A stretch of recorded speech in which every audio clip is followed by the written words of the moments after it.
Magandang gabi sa inyong lahat dyan mga kapatid kong nag-aaral sa spiritual o baguhan lang sa pag-i-spiritual o gusto matuto mga kapatid.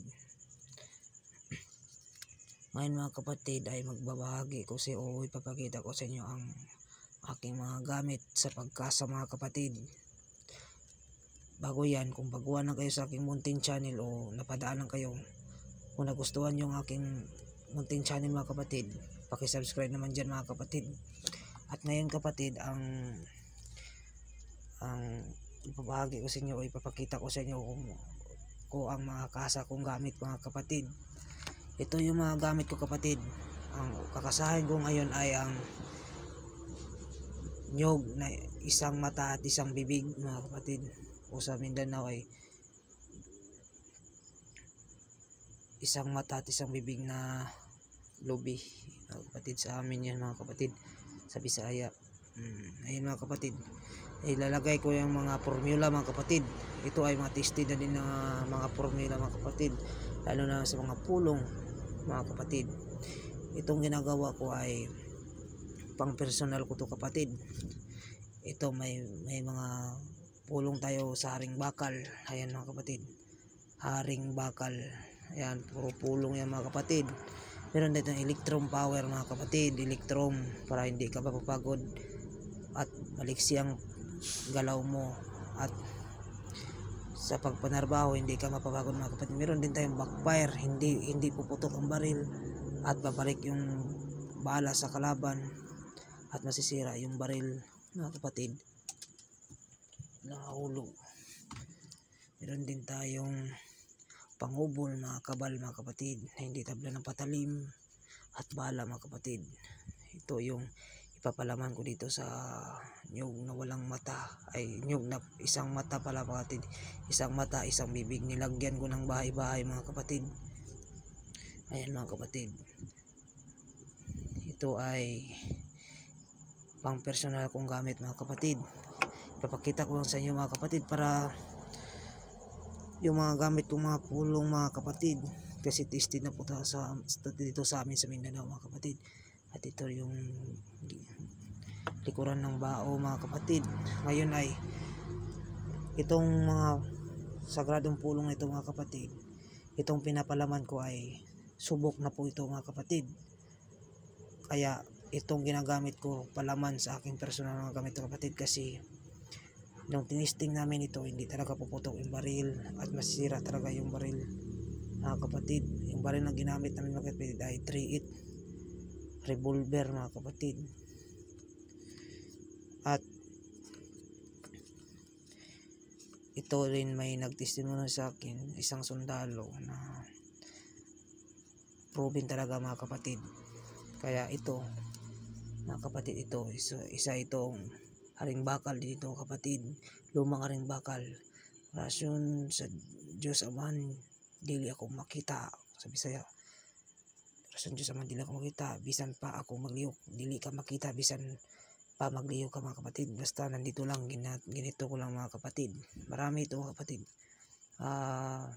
more than 49 ora mga kapatid.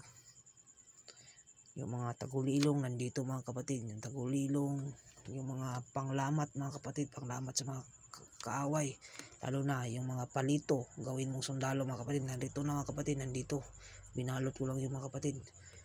Yung mga posporo, dasalan mo yun, ibuga mo yung ora sa posporo at ihagis mo sa harapan mo, at magiging sundalo yung mga kapatid sa paniningin ng mga kalaban mo mga kapatid. Yun ang tawag sa amin dyan sa Mindanao ay panglamat sa mga kalaban mga kapatid. At sa Rizal yan to mga kapatid, galing mga kapatid. Yan ay itong mga palaman ko ay tested na po ito mula sa mga lumang mga tingero mga kapatid na binigay sa akin. Sulat kamay po yan mga kapatid. Ito hindi yung sulat kamay, ito dito sulat printed ito kapatid, kasi napapagod kasi ako nagsulat kapatid, kaya xerox ko na lang to. Pero kung sagrado na to kapatid, ito sulat kamay talaga to. Meron din akong xerox nito mga kapatid. Kaya itong ipapalaman ko yan sa libon ay sa nyug na isang mata isang bibig. Pasensya na kapatid kung palaging libon yung nababanggit ko, kasi Meron din akong personal dyan mga kapatid, libon, nyug na walang mata walang bibig. Yan ang mabisa din sa kumbatan mga kapatid. Wait lang mga kapatid hahaluan din natin yan ng isang formula mga kapatid sa rimbakal. Formula to kapatid. Hahaluan ko din isang formula mula sa Cotabato kapatid na kinuha ko to sa rimbakal. Binigay sa akin mga kapatid isang formula to kapatid. Tested na din to kapatid. Hindi talaga puputok at hindi talaga lalabas yung bala sa buka ng baril mga kapatid. Kaya ngayon kapatid, ipapalaman ko to kapatid. Gagawin ko ito mga kapatid. Ipapalaman ko kapatid dito. Wait lang. Pause ko muna. Hintayin nyo muna. Ipapakita ko sa inyo mga kapatid. Ayan mga kapatid. Napalaman ko na dito. Ito lang ilalagay ko. Hindi ko lalagyan ng mga mutya mga kapatid. Gusto ko yung mga pulong talaga mga kapatid. Yung mga sagradong pulong mga kapatid. Kasi mas mainam yan kapatid. Na mga sagradong pulong mga kapatid. Wait lang kapatid, tatakpan natin mga kapatid. Yan mga kapatid pasensya na kapatid, hindi nyo makikita yung paano ko ginawa kasi walang hawak sa sipi mga kapatid. Kaya ito, tatakpan ko to ng isang bahayan, ilalagay ko dyan mga kapatid. Pagkatapos magawa dyan mga kapatid, kukonsagrahin ko yan mga kapatid. Ito mga nilagay kong mga sagradong pulong mga kapatid, ito kapatid, ito mga pulong tapos ko na yan nakonsagrahan mga kapatid. Bago nyo ilagay dyan sa baho, kukonsagrahin nyo mga kapatid para mas mainam na malakas talaga yung dating mga kapatid. Wait lang. Ayan na mga kapatid, ayan na nabuko na. Ito ay nilagyan ko ng cotton bands mga kapatid, cotton, para mas mainam na lalong sulit at mga kapatid sa paggawa mga kapatid. Hindi pa yan tapos kapatid lalagyan ko po yan ng gilid yan mga kapatid. Yan ang gawa ko, cotton ang ginagamit ko dyan para sulit at hindi kahit mahulog hindi yan masisira o ma-open ng kahit sino kapatid. Ito yan mga kapatid, ang nyug na isang mata isang bibig mga kapatid at may bahay. Puro pulong po yan mga kapatid. Para sa nagtatanong yan, hindi ko po ito binibinta mga kapatid kasi ito yung ginawa ko pang personal mga kapatid. Personal akong gamit ito mga kapatid. Bukas is Biyernes o Friday mga kapatid, kukonsagrahin ko to kapatid. At pagkatapos first Friday na naman, kukonsagrahin ko naman ito ulit mga kapatid para lalong mabisa mga kapatid. Sa nagtatanong dyan mga kapatid, kung gusto nyo magpagawa ng gamit sa akin kapatid, ay sa inyo lahat yung gastusin pang material mga kapatid, pero available ko lang magagawa sa inyo mga kapatid ay yung garapa mga kapatid at yung mga garapa at yung bako o tawag na belt, senior belt mga kapatid, at stampi tayo ng available kung pwede ko magawa mga kapatid kasi yung langis ko hindi na kasya mga kapatid.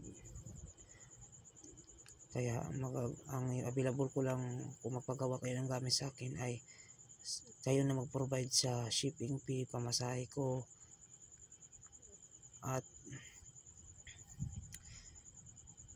material na mga like bond paper, Xerox, yan mga kapatid. Kayo na mag-provide sa mga gastusin mga kapatid, bubble wrap, mga tela mga kapatid, kayo na mag-provide yan mga kapatid. Kung magpagawa kayo ng gamit sa akin mga kapatid, PM nyo lang ako kapatid, ilaglagay ko sa description yun Facebook ko kapatid. O yan mga kapatid, pang personal ko tong gamit mga kapatid, nyug na isang mata, panggera to kapatid, lalo na magaling dito sa pagpanarbaho, like nananabaho sa security guard o pang negosyo. Pwede rin ito mga kapatid sa negosyo mga kapatid para may depensa kayo kapatid. Pinaluan ko din ng, hindi ko pala na video yung kanina, yung isang formula mga kapatid, pangkalahatan yun. Kaya yun lang po ang may share ko ngayong gabi mga kapatid. Kung baguhan lang kayo sa aking munting channel mga kapatid, paki-subscribe naman dyan mga kapatid. Kung saan ka man kayo naroon ngayon mga kapatid. God bless you all and good night mga kapatid. Ito lang po.